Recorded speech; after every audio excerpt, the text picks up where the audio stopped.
addition to quilting, do you all like to do crafts with your fabric? Well, I do, and in the past I've done lots of crafts. I haven't done tons of crafts lately, but I have over the years. And one of the things that I really enjoy doing over the holidays as it's getting closer to Christmas, and that is to make fabric garlands. Here's one that I've made. I really do like to make Christmas decorations with fabric. And today I'm going to be showing you several garlands that I've made over the years. Now we're going to start with this. This is actually lighted. I'm not sure if you can tell if it's lighted or not because I have my bright video lights on, but it is lighted, and that's the first one I'm going to show you how to make. Now all you need is a string of white lights. I use white lights. Now, it's important to get the kind of lights that do not get hot because you're going to put fabric on them and you do not want them to catch on fire. So be sure you're getting the lights that don't create any type of heat. So again, it's not a fire hazard. All you're going to do is you're going to pick different kinds of fabric. Now, I like the country look, the vintage look, but you can use any kind of fabric. Now, a couple of things you might want to think about when you are deciding on your fabric. The homespuns are the same on both sides, so I like to use those for garlands. Also, the homespuns fray nicely, but sometimes you don't want the frayed look, so you may not want the homespuns. Ginghams look good because they're the same on both sides.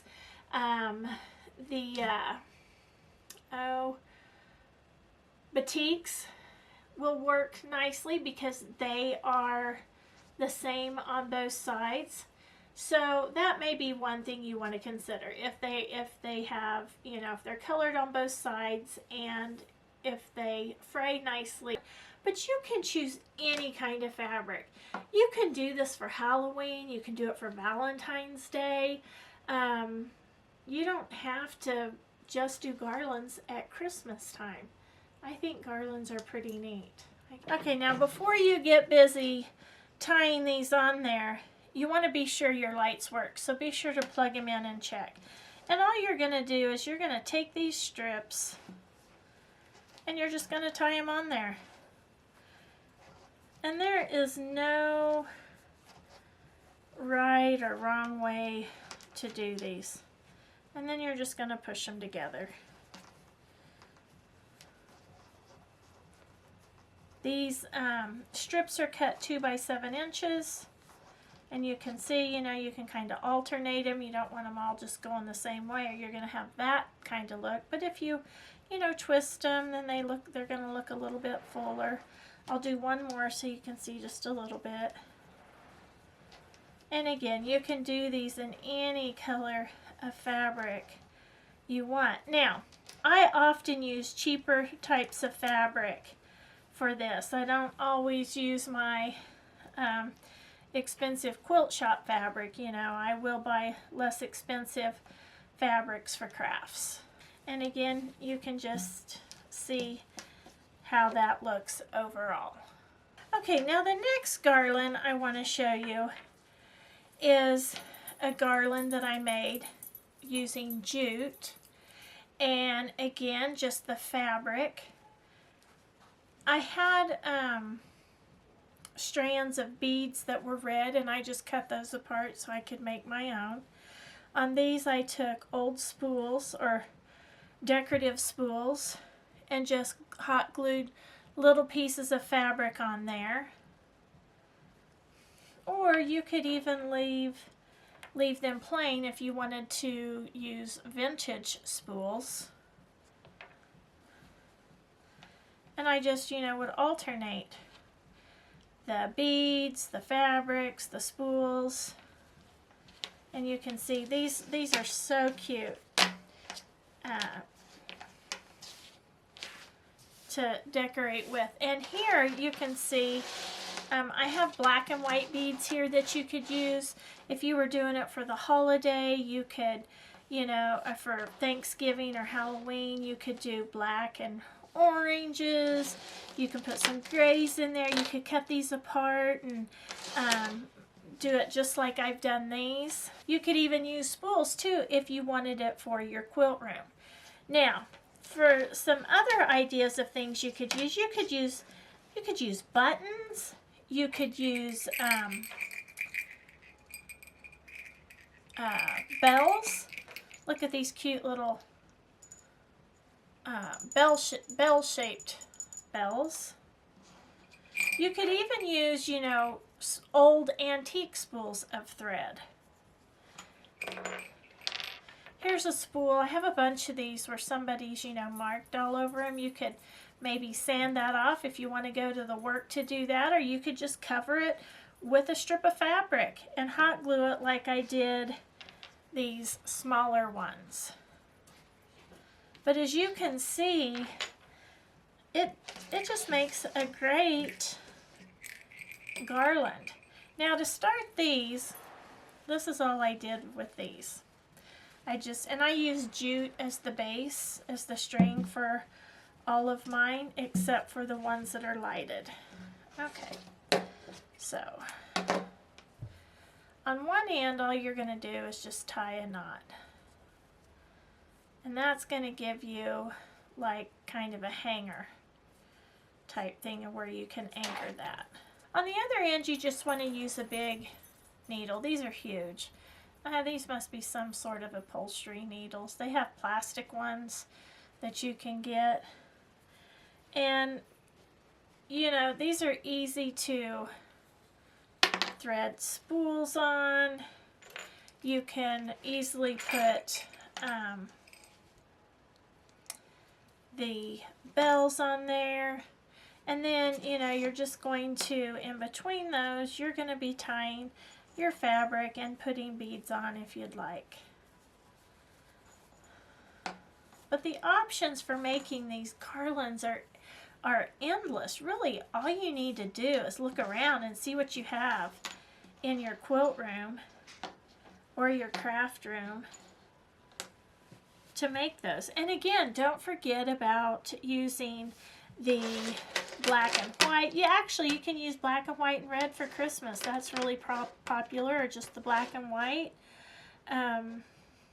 Or you can pair that with orange for Halloween or for Thanksgiving. I used this garland for a smaller tree, one of those tall, skinny ones. I don't have those trees anymore, but I'm thinking about getting one for my quilt room, and you can see how cute those are. Now, to make these, all you need to do is cut your fabric strips 1 by 10.5 inches. That's what I cut mine. Now, you could make them bigger. I mean, this is just the size that I made them. You can make them any size you want. 1 by 10.5, that's no special measurement.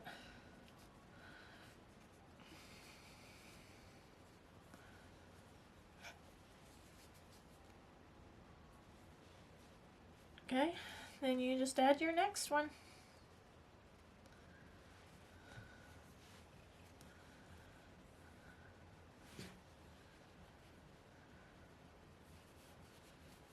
And you tie your knot there.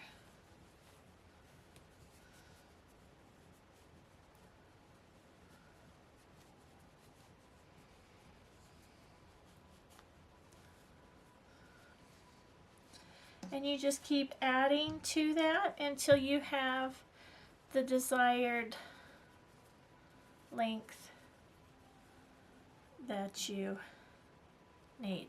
Now, I think this would look especially nice in like just red and white.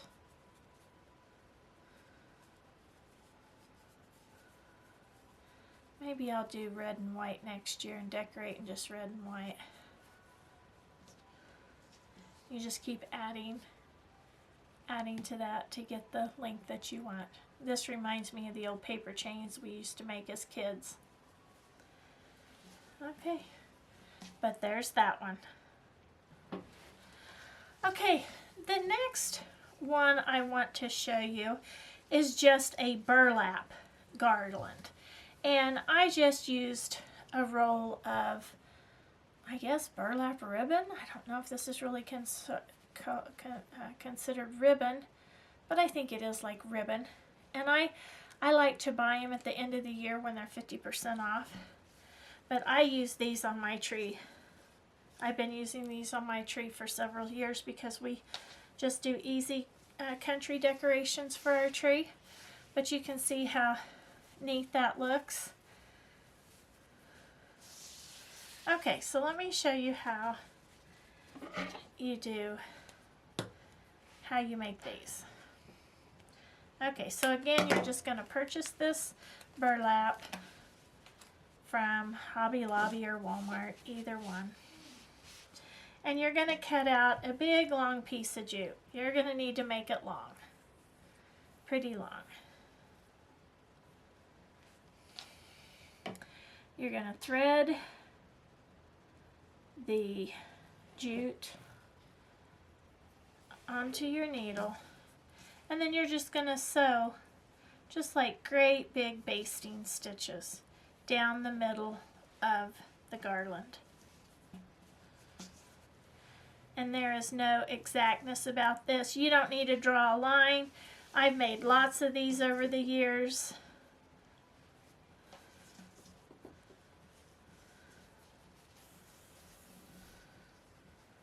And you just keep sewing that on there. And then you want to keep it kind of bunched up so that, here, let's get close to the end, and you want to kind of keep it bunched up a little bit so you'll know what it's going to look like. And that's all you do. And then when you get to the end, you're just going to make another loop just like this, just like I did in the beginning. And that's as easy as that one gets. Super cute, super fun. Now, you could do this with fabric, especially if you starch the fabric. And if it was two-sided, that would really help. And you could just use pearl cotton instead of the jute. That would be a fun, pretty ribbon too, and you could do it in whatever color you wanted.